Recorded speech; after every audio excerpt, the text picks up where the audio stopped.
নমস্কাৰ এয়া afternoon express ষ্টুডিঅ'ত মই কৃপাঞ্চল প্ৰাচমুখী খবৰ শেহতীয়া আৰু আপোনাক জনাবলৈ চেষ্টা কৰিম তাৎপৰ্যপূৰ্ণ এটা বিষয় যে খ্ৰীষ্টান বস্তিত যে তাণ্ডৱ চলাইছিল যুৱক তেওঁলোকক মুকলি কৰি দিয়া হ'ল কেনেকৈ মুকলি কৰি দিয়া হ'ল কিয় মুকলি কৰি দিয়া হ'ল কাৰ প্ৰভাৱত মুকলি কৰি দিয়া হ'ল দিছপুৰৰ থানাত কোনে কৰিলে ফোন সবিস্তাৰে আপোনাক জনাই যাবলৈ চেষ্টা কৰিম আমাৰ সৈতে জ্যেষ্ঠ সাংবাদিক বলেন ভট্টাচাৰ্যও থাকিব সাৰাংশ এবাৰ আকৌ জনাই ল'বলৈ চেষ্টা কৰিছো ঘটনাটোৰ সূত্ৰপাত কেনেকৈ হৈছিল প্ৰভাৱশালী চক্ৰৰ ফোনত তিনি গুণ্ডাক এৰি দিয়া বুলি প্ৰথমতেই সকলোৱে সন্দেহ কৰিছে শনিবাৰে নিশাৰ ঘটনা আছিল অসমীয়া যুৱকক মাৰপিট কৰিছিল এই তিনি উদণ্ড যুৱকে এক্সক্লুচিভলি আপোনাক দৃশ্য দেখুৱাবলৈ চেষ্টা কৰিছিল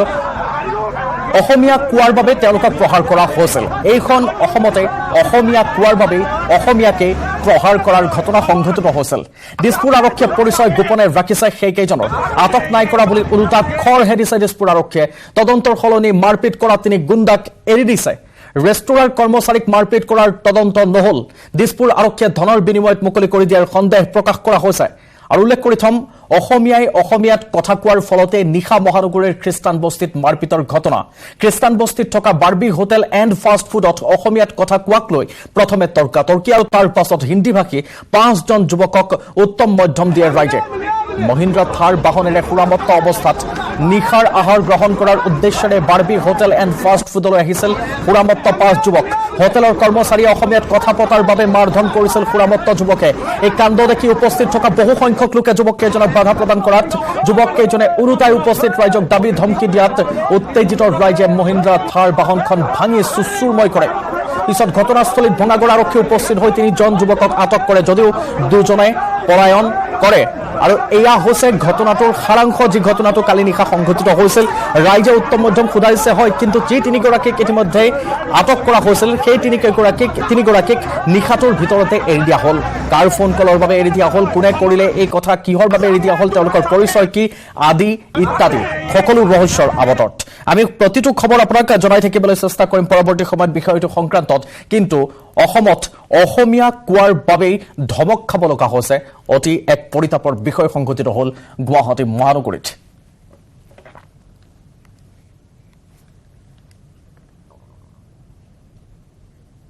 বলেনে আমাক পৰৱৰ্তী সময়ত বিষয়টো সংক্ৰান্তত আৰু অধিক জনাব অন্যান্য খবৰ এই মুহূৰ্তত জনাম মহানগৰীৰ বজাৰত অপৰিৱৰ্তিত হৈ আছে পাচলিৰ দাম কিছু পাচলিৰ দাম সামান্য পৰিমাণে হ্ৰাস হৈছে কিন্তু এতিয়াও শতকৰ ওপৰতে আছে কিছু পাচলিৰ দাম এতিয়া আপোনাক দেখুৱাম কোনবোৰ পাচলি বিশেষ সবৰে আটাইৰে দৃষ্টি নিবদ্ধ থকা পাচলি বিধে হৈছে বিলাহী বলেন ভট্টাচাৰ্য আমাক জনাব বিলাহীৰো দাম কমিছে নে নাই কোনবোৰৰ বাঢ়ি আছে কোনবোৰ এখৰ ঘৰৰ অতিক্ৰম কৰিয়ে আছে যাম বলেনৰ ওচৰলৈ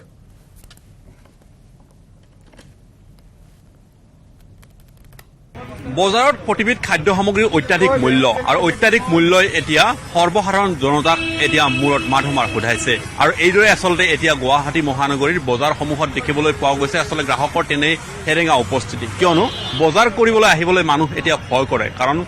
সামগ্ৰীৰ যি মূল্য সেই মূল্যই এতিয়া মানুহক দহবাৰ ভাবিবলৈ বাধ্য কৰিছে বাইদেউ আপোনাৰ ওচৰলৈ আহিছোঁ যে যথেষ্ট খাদ্য সামগ্ৰীৰ মূল্য বৃদ্ধি আৰু সেই মূল্য বৃদ্ধিত এতিয়া মানুহ বজাৰলৈ আহিব ভয় কৰা হৈছে তাকেইতো কেনেকে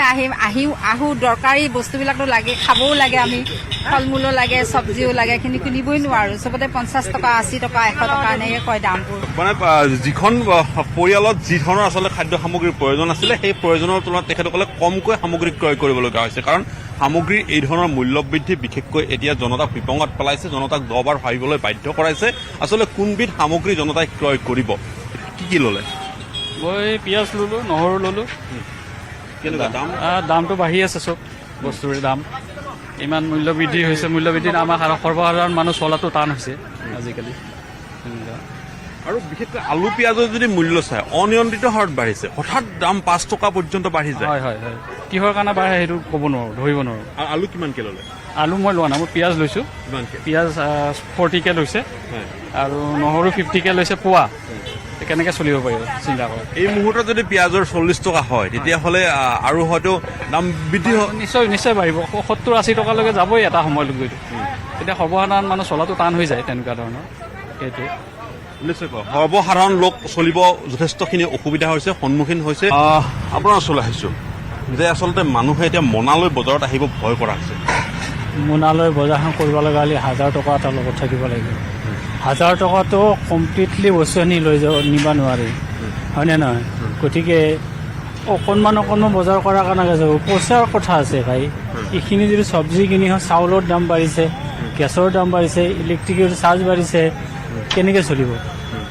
গোটেই মাহটোত দৰমহাখিনিৰ ওপৰত ভিত্তি কৰি যদি চলিবই লাগে আৰু বাকীবিলাক আমাৰ ফিউচাৰৰ কাৰণে নাছে চিন্তা কৰিব লাগে ল'ৰা ছোৱালীৰ কাৰণে চিন্তা কৰিব লাগে পঢ়াৰ কিমান খৰচা হয় আজিকালি বহী এটাৰ দাম 60 টকা এটা বহীৰ দাম 60 টকা এটা বহী এসপ্তাহ যায় মাত্ৰ লিখিবলৈ হ'লে ঠিক কেনেকৈ চলিব আপোনালোকে চলাৰ এনেকুৱা মানে পৰ্যায়ত পৰিছে নহয় আমাৰ নিচিনা সৰু সুৰা মানুহ আমি চুইচাইড কৰে মৰি যোৱাই ভাল একদম আপোনাক সঁচা অন্তৰেৰে কৈছোঁ আমি এইটো কথা কেনেকৈ চলিব আপোনাৰ 30,000 টকা দৰমহা পালোঁ বাৰু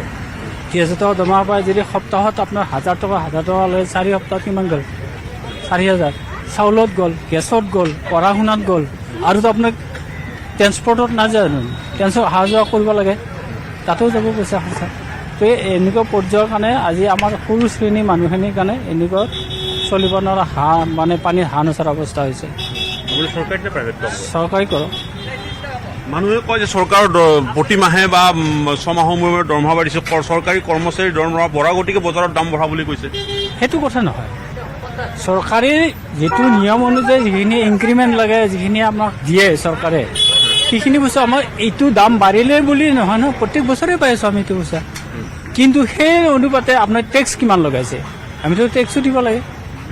টেক্স অনুযায়ী আমি বস্তুৰ দাম মানে দৰমহাটো বঢ়াইছে সেই অনুপাতে আমি এতিয়া বৰ্তমান সা সামগ্ৰীৰ দামৰ পৰা নিজে চলি থকাৰ পৰা খোৱা লোৱাৰ পৰা গোটেইখিনি পৰ্যায়ত আমি চলিব নোৱাৰা অৱস্থা হৈছে এইখিনিয়ে আৰু ধন্যবাদ জনাইছো আৰু এইদৰে আচলতে বজাৰে প্ৰতিক্ৰিয়া আমি লৈছো আৰু আচলতে গ্ৰাহকে আচলতে কি ধৰণৰ সমস্যাৰ সন্মুখীন হ'বলগীয়া হৈছে গ্ৰাহকে কি ধৰণৰ ভুক্তভোগী হ'বলগীয়া হৈছে এই বিষয়ত আমি মতামত লৈছো আৰু এইদৰে আচলতে বজাৰত এক হাহাকাৰময় পৰিৱেশ কাৰণ প্ৰতিবিধ খাদ্য সামগ্ৰীৰ অভাৱনীয় মূল্য বৃদ্ধি আৰু মূল্য বৃদ্ধিত এতিয়া জুৰুলা গ্ৰাহকসকল চৰকাৰী মুখপাত্ৰৰ ৰূপত কাম কৰিছে নেকি সদৌ অসম ছাত্ৰ সন্থাই সমষ্টি পুনৰ নিৰ্ধাৰণ প্ৰক্ৰিয়াৰ খচৰা প্ৰকাশৰ 22 দিনৰ অন্তত চৰকাৰী পক্ষৰ সৈতে সহমত আছুৰ দল সংগঠনেৰ ৰাইজে বিৰোধ কৰাৰ পিছতো আছুৰ স্থিতি কিয় নমনীয় সমষ্টি পুনৰ নিৰ্ধাৰণক লৈ বিশিষ্ট চিন্তাবিদ হীৰেন গোহাঁই আৰু বিধায়ক অখিল গগৈয়ে সমালোচনা কৰাৰ পিছত প্ৰতিক্ৰিয়া প্ৰকাশ কৰিছে আছুৱে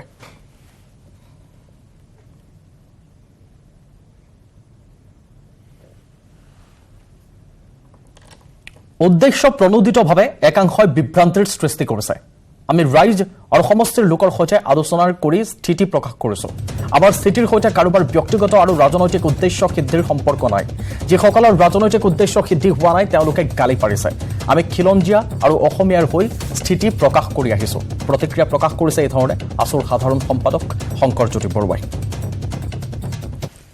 প্ৰকাশ কৰোঁতে কাৰোবাৰ যে উদ্দেশ্য বা কাৰোবাৰ ৰাজনৈতিক স্বাৰ্থ সিদ্ধি হ'ব লাগিব তেনেকুৱা কোনো কথা নাই আমি ছাত্ৰ সন্থাই নিজৰ স্থিতি প্ৰকাশ কৰোঁতে কেতিয়াবা কাৰোবাৰ ৰাজনৈতিক স্বাৰ্থ সিদ্ধি হৈছে কেতিয়াবা কাৰোবাৰ ৰাজনৈতিক স্বাৰ্থ সিদ্ধি হোৱা নাই যিসকলৰ সিদ্ধি হোৱা নাই সেইসকলে আমাক গালি পাৰি থাকে আৰু যিসকলৰ সিদ্ধি হয় সেইসকলে আমাক কেতিয়াবা ভাল পায় আকৌ যেতিয়া সেইসকলৰ সিদ্ধি নহয় সেইসকলেও আমাক গালি পৰা আৰম্ভ কৰে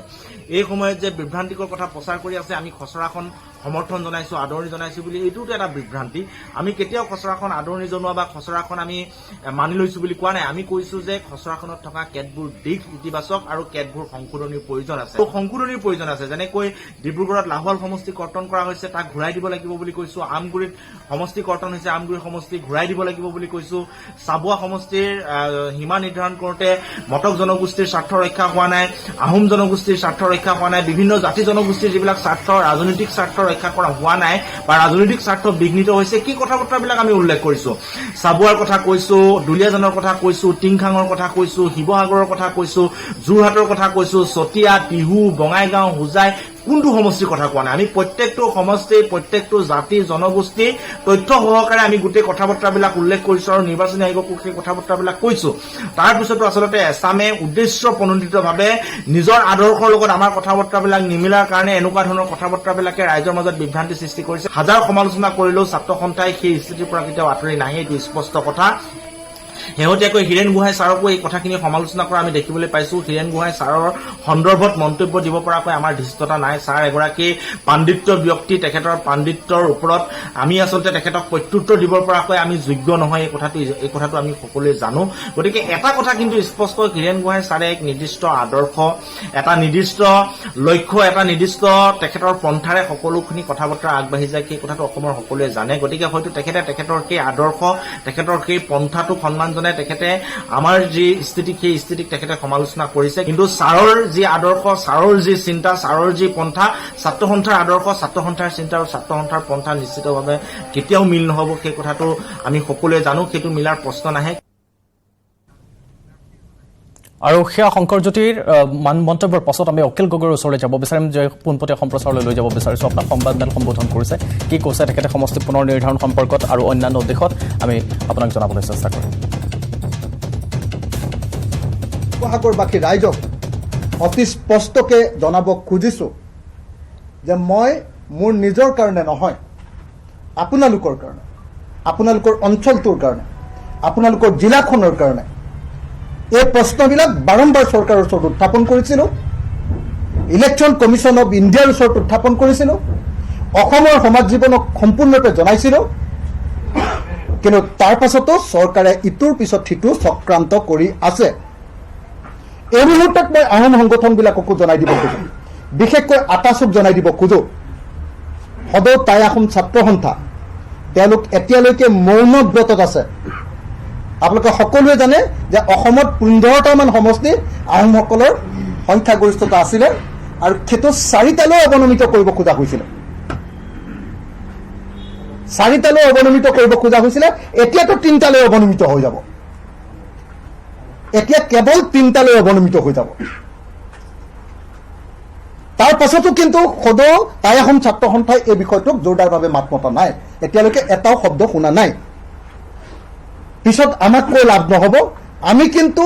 বিধায়ক হিচাপে যিমান কৰিব লাগে সিমানখিনি কৰিবৰ কাৰণে চেষ্টা কৰিছোঁ। মই সেইকাৰণে এই মুহূৰ্তত অসমবাসী ৰাইজক, শিৱসাগৰ সমষ্টিবাসী ৰাইজক, শিৱসাগৰ জিলাবাসী ৰাইজক আৰু বিশেষভাৱে আহোম সংগঠনসমূহক, আহোম সভা, তো আটাচু, টাইপা আদি যিমানবিলাক এনেকুৱা ধৰণৰ আহোম সংগঠন আছে, সকলো সংগঠনক অতি স্পষ্টভাৱে জনাই দিছোঁ যে চৰকাৰে চক্ৰান্ত কৰি এতিয়া শিৱসাগৰ বিধানসভা সমষ্টিটোকে নাইকিয়া কৰি দিব খুজিছে। এই কথাটো মই আপোনালোকক জনালোঁ। যদি কোনোবাই ভাবে যে নহয় অখিল গগৈ নিজৰ কেৰিয়াৰৰ কাৰণে নিজে জিকিব নোৱাৰিব বুলি ভাবি এই কথা কৈছে, তেতিয়াহ'লে তেওঁলোকে মূৰ্খৰ স্বৰ্গত বাস কৰা হ'ব। মই স্পষ্টকৈ কৈছোঁ যে অখিল গগৈৰ কাৰণে কোনোবা এটা নিৰ্দিষ্ট সমষ্টিৰ কোনো প্ৰয়োজন নাই। যদি ইলেকশ্যন খেলোঁ বুলি মই ভাবোঁ, তেতিয়াহ'লে অসমৰ যিকোনো সমষ্টিতে মই ইলেকশ্যন খেলিবৰ কাৰণে আগবাঢ়ি যাম। সেইকাৰণে এই মুহূৰ্তত অসম চৰকাৰৰ যি চক্ৰান্ত, জনগোষ্ঠী বিৰোধী যি চক্ৰান্ত, এই চক্ৰান্ত উফৰাই পেলাবৰ কাৰণে অসমবাসী ৰাইজক মই পুনৰ এবাৰ আহ্বান জনাইছোঁ। আকৌ এবাৰ কৈ দিব কৈছোঁ, আমি কিয় সমষ্টি পুনৰ নিৰ্ধাৰণক ব্যাপক ৰূপত প্ৰতিবাদ কৰিছোঁ। আপোনালোকে সকলোৱে জানে যে যেতিয়া 2008 চনত সমষ্টি পুনৰ নিৰ্ধাৰণ স্থগিত ৰখা কৈছিল, ৰাষ্ট্ৰপতিয়ে যিটো নিৰ্দেশ জাৰি কৰিছিল, সেই নিৰ্দেশত স্পষ্টকৈ কৈছিল যে যদিহে এই মুহূৰ্তত অৰ্থাৎ তেতিয়া সমষ্টি পুনৰ নিৰ্ধাৰণ হয়, তেতিয়াহ'লে অসমৰ ট্ৰাইবছবিলাক, অসমৰ বিলাক জনগোষ্ঠী আছে, তেওঁলোক বিদ্ৰোহী হৈ উঠিব, তেওঁলোকৰ লগত জনপ্ৰতিনিধিবিলাকৰ সংঘাত হ'ব। আৰু জনগোষ্ঠীবিলাক যদি বিদ্ৰোহী হৈ উঠে, জনগোষ্ঠীবিলাক যদি অসন্তুষ্ট হয়, তেতিয়াহ'লে অসমৰ আইন শৃংখলা ৰক্ষা কৰাটো সম্ভৱপৰ নহ'ব। এতিয়া 2023 চনৰ যি সমষ্টি পুনৰ নিৰ্ধাৰণ, এই সমষ্টি পুনৰ নিৰ্ধাৰণৰ জৰিয়তে মই অতি স্পষ্ট ভাষাৰে আকৌ আপোনালোকক স্পষ্টকৈ কৈ যাব খোজোঁ, অতি স্পষ্টকৈ মই এই কথাটো কৈ দিব খোজোঁ যে এই সমষ্টি পুনৰ নিৰ্ধাৰণৰ জৰিয়তে উজনি অসমৰ মটকসকলৰ সমষ্টি লাহোৱাল আৰু চাবুৱা,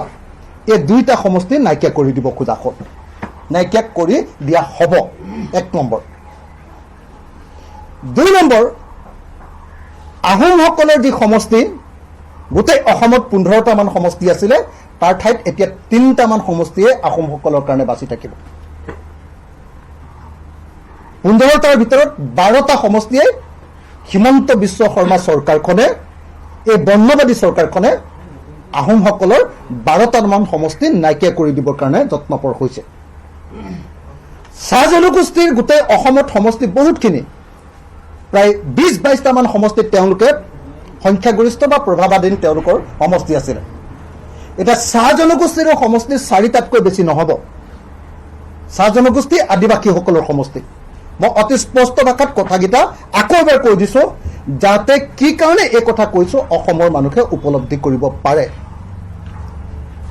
আজি উজনি অসমৰ সোণোৱাল কছাৰীসকলৰ লাহোৱাল সমষ্টিটোত আমি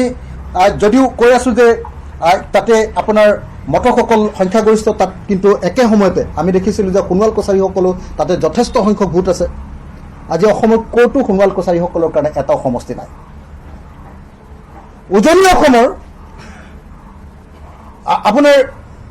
ঠেঙাল কছাৰীসকলৰ কাৰণে এটাও সমষ্টি নাই। দেউৰীসকলৰ কাৰণে এটাও সমষ্টি নাই। অসমৰ জনজাতি দেউৰীসকলৰ কাৰণে এটাও সমষ্টি নাই। উজনি অসমত অনুসূচিত জাতিৰ কাৰণে এটাও সমষ্টি নাইকিয়া কৰি দিয়া হ'ল। উজনি অসমত কলিতা কোচসকলৰ কাৰণে এটাও সমষ্টি নাইকিয়া কৰি দিয়া হ'ল। গোটেই সমষ্টিবিলাক খেলি মেলি কৰি দিয়া হ'ল। আৰু তাৰ পাছত মধ্য অসমত আপোনালোকে দেখিছে যে তিৱাসকলৰ যি সমষ্টি মৰিগাঁও, সেই সমষ্টিক তিৱাসকলৰ কাৰণে সংৰক্ষণ কৰা নহ'ল। তাৰপাছত আপোনালোকে সকলোৱে দেখিছিলে যে আমাৰ দিছপুৰ সমষ্টিটোকে মদঘৰীয়া কৰি, কি কয় আপোনাৰ দিছপুৰ সমষ্টিকে ডিমৰীয়া কৰি, এই সমষ্টিটো যিটো ঠাইত কাৰ্বিসকল, আমলি কাৰ্বিসকল যিটো ঠাইত। আৰু সেয়া বিধায়ক অখিল গগৈৰ সংবাদমেল আমি পোনপটীয়া সম্প্ৰচাৰত দেখুৱাবলৈ চেষ্টা কৰিলোঁ। তেখেতে সমষ্টি পুনৰ নিৰ্ধাৰণক লৈ ইতিমধ্যে আহ্বান জনাইছে, কেতবোৰ মন্তব্য কৰিছে। আমি আপোনাক দেখুৱালোঁ, পোনপটীয়া সম্প্ৰচাৰত শুনালোঁ। দিল্লীৰ বান পৰিস্থিতি এতিয়াও একেই হৈ আছে। সবিস্তাৰে আপোনাক দেখুৱাবলৈ চেষ্টা কৰিম। আমাৰ সাংবাদিক থাকিব তাত। এটা বিৰতি লৈছোঁ। ষ্ট্ৰং নহয়, মাইথান ষ্ট্ৰং, মাইথান ষ্টীল নিৰ্মাণৰ মানদণ্ড।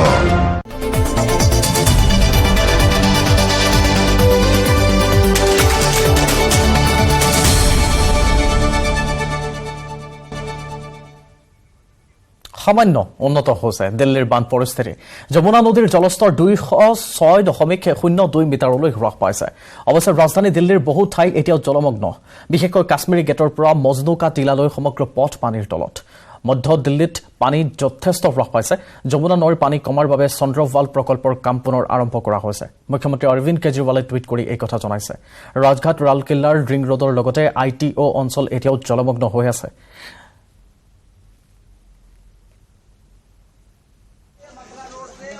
डूब रहा है आदमी, कोई नहीं डूब रहा है।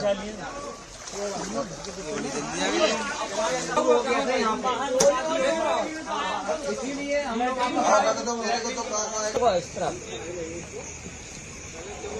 दिल्ली में यमुना का स्तर लगातार नीचे आता जा रहा है, लेकिन दूसरी तरफ राजघाट की स्थिति बद से बदतर हो गई। इस वक्त मैं राजघाट पर मौजूद हूं और मैं एक बार आपको दिखाना चाहूंगी कि आप देख सकते हैं यहां पर 3 दिन से ऐसे ही जो पानी है वो लगातार भरा हुआ है और पानी इतना गंदा हो चुका है कि इससे 10 बीमारियां होने की संभावना है। और यहाँ के आसपास जो लोग रह रहे हैं उनके लिए बहुत ज्यादा खतरा है, क्योंकि इससे वाटरबोर्न डिजीजेस तो होंगी और लोगों को काफी इन्फेक्शंस भी हो सकते हैं, क्योंकि ये जो मौसम है ये वैसे ही बहुत ज्यादा बीमारियों को लेकर, फंगल इन्फेक्शंस को लेकर बहुत ज्यादा सतर्क रहने की जरूरत होती है और इसमें ये इन्फेक्शंस जो हैं वो पनपते भी हैं। जिस तरीके से यहाँ पर 3 दिन से ज्यादा पानी भरा हुआ है और अभी तक इसका कोई हल नहीं निकल पा रहा है कि इसको कैसे निकाला जाए। इससे